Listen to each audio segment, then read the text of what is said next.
Samajwadi party के उप सचेतक आर.के. वर्मा का योगी सरकार के इस ऐतिहासिक बजट को लेकर क्या कहना है, हमारे संवाददाता तौकीर किदवई की देखिए ये खास बातचीत। उत्तर प्रदेश सरकार ने आज अपना बजट पेश किया है। ये इस सेशन का यानी कि कह सकते हैं कि इस कार्यकाल का आखिरी बजट माना जा रहा है। फिलहाल हमारे साथ आर.के. वर्मा जी हैं, उप सचेतक हैं समाजवादी पार्टी के। 9 लाख करोड़ का बजट है, बहुत बड़ा बजट है। क्या जनता की उम्मीदें पूरी हो जाएंगी? यह बजट ढोल के अंदर पोल है। यह उत्तर प्रदेश की जन आकांक्षाओं को पूरा करने वाला बजट नहीं है। आज उत्तर प्रदेश का वह पढ़ा लिखा नौजवान बेरोजगार पूछता है जो गुजरात की सूरत की साड़ी की कंपनियों में जाकर के रोजगार पाता है, जो मुंबई की सड़कों पर जाकर के टैक्सी चला करके अपने परिवार का पेट भरता है, जो दिल्ली की सड़कों पर जाकर के पटरी का व्यवसाय करता है, वह पूछता है भारतीय जनता पार्टी की सरकार से कि क्या है मेरे लिए। उसको रोजगार का कोई संसाधन नहीं दिया गया है। अभी सरकार ने कहा कि हमने इतने लाख करोड़ का एमओयू साइन किया, इतने लाख करोड़ का एमओयू साइन किया। मैं जिस क्षेत्र से आता हूं, प्रयागराज प्रतापगढ़ में एक भी ऐसा उद्योग कारखाना नहीं लगाया गया जहां पर वहां के बेरोजगारों को रोजगार मिल सके, वहां के लोगों को रोटी का जरिया मिल सके। और जो छात्र एक अच्छी उच्च शिक्षा के जरिए, गुणवत्ता परक शिक्षा के जरिए जो अपना भविष्य बनाना चाहते हैं, ये 10वां बजट है।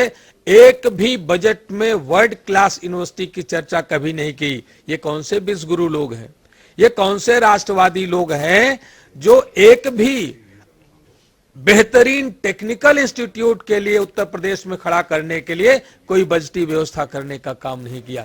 एक भी एम्स के जैसा या एसजीपीजीआई के जैसा दूसरा कोई एक इंस्टीट्यूट खड़ा करने के लिए कोई बजटीय व्यवस्था, उसका कोई प्रावधान नहीं किया।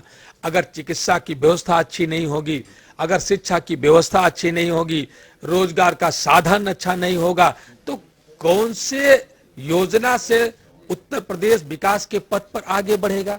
ये केवल मुंगेरी लाल के सपने जैसी इनकी बातें हैं, इसके अलावा और कुछ भी नहीं है। क्या इस बजट से नौकरियों के सृजन की बात करी गई? नौकरियों के सृजन का कहीं बजट दिया गया क्या?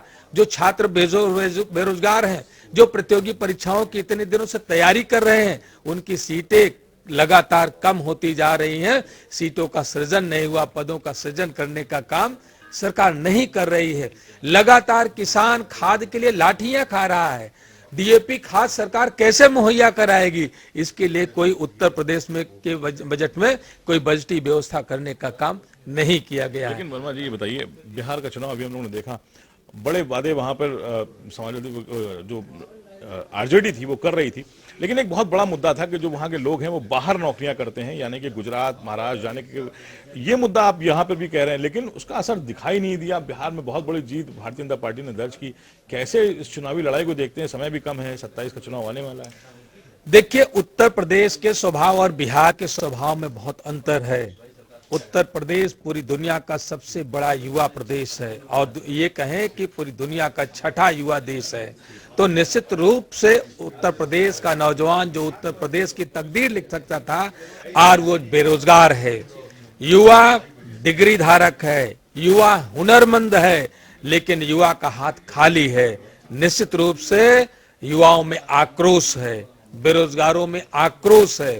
तो इस बजट से युवाओं की अपेक्षा कहीं से भी पूरी होती नहीं दिख रही है।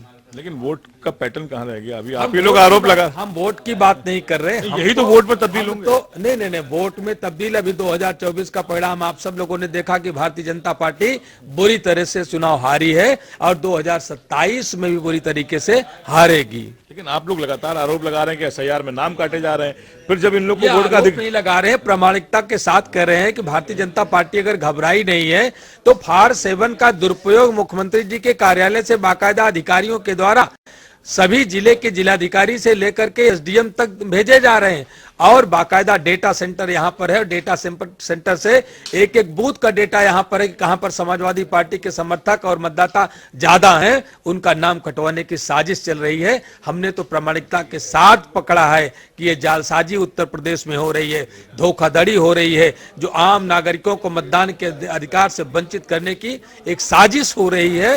ये भारतीय जनता पार्टी की घबराहट का परिणाम है। बजट पर जब चर्चा होगी, विपक्ष के पास क्या मुद्दे हैं, जिन मुद्दों के साथ अब आप चर्चा में आएंगे? अब आप हमारे मुद्दे बदलते नहीं हैं। मुखौटा लगाना ये भारतीय जनता पार्टी का काम है। हमारे मुद्दे वही हैं। किसानों की आमदनी आपने कहां से बढ़ाया? आपने 10वां बजट पेश किया, किसानों की आमदनी वहीं की वहीं रही। खाद आपने दिया नहीं, न्यूनतम समर्थन मूल्य उनकी फसलों का बढ़ाया नहीं, और जिस तरीके से महंगाई बढ़ी है उस हिसाब से आपने दैनिक मजदूरों की मजदूरी बढ़ाने का काम किया नहीं। आप कैसे खुशहाली लाओगे? एक सवाल है, ओम प्रकाश राजभर मंत्री हैं भारतीय जनता पार्टी की सरकार में, उन्होंने कहा आजमगढ़ में वो बड़ी रैली करने जा रहे हैं और 10 की 10 सीटें आजमगढ़ की वो जीतेंगे, क्योंकि आजमगढ़ एक ऐसा जिला था जहां समाजवादी पार्टी ने सारी सीटें जीती थी। वो कह रहे हैं कि उनकी वजह से वो सीटें जीती गई थी और वो 10 की 10 अब एनडीए के खाते में जाने वाली हैं। देखिए, ओम प्रकाश राजभर के बारे में मैं टिप्पणी करूं ये ठीक बात नहीं है, लेकिन आज उन्हें उत्तर प्रदेश का कोई भी नागरिक उनकी बातों को गंभीरता से नहीं लेता है, और मैं उनके ऊपर चर्चा करूं तो मुझे ये जायज नहीं लगता है। जो उन्होंने दावा किया है उसका गुब्बारा फूट जाएगा। अगर भारतीय जनता पार्टी से गठबंधन टूट जाए तो ओम प्रकाश राजभर की पार्टी का एक भी सदस्य कोई जीत करके विधानसभा का मुंह नहीं देखेगा। यह कड़वा सच है। आप साथ में नहीं लेंगे इस बार? नहीं, हम तो बिल्कुल नहीं लेने वाले हैं। हम जो भी भारतीय जनता पार्टी को मदद करने का काम कर रहे हैं, हम उनके साथ नहीं खड़े होंगे। इंडिया गठबंधन भारतीय जनता पार्टी की सरकार को हराने के लिए काफी है। बहुत शुक्रिया हमसे बात करने के लिए। आर के वर्मा जी हैं, उप सचेतक हैं। इनका कहना है बजट का जो पोर्टफोलियो तो लगातार बढ़ रहा है। बजट 7 लाख से 8 लाख, 8 लाख से 9 करोड़ तक 9 लाख करोड़ तक पहुंच गया है, लेकिन जनता को इसके भरपूर फायदे नहीं मिलते हैं। समाजवादी पार्टी भी सदन में इस तरह के और मुद्दे उठाएगी और बजट पर भी चर्चा करेगी। कैमरा पर्सन हमजा के साथ तौकीर किदवई, जनता टीवी लखनऊ।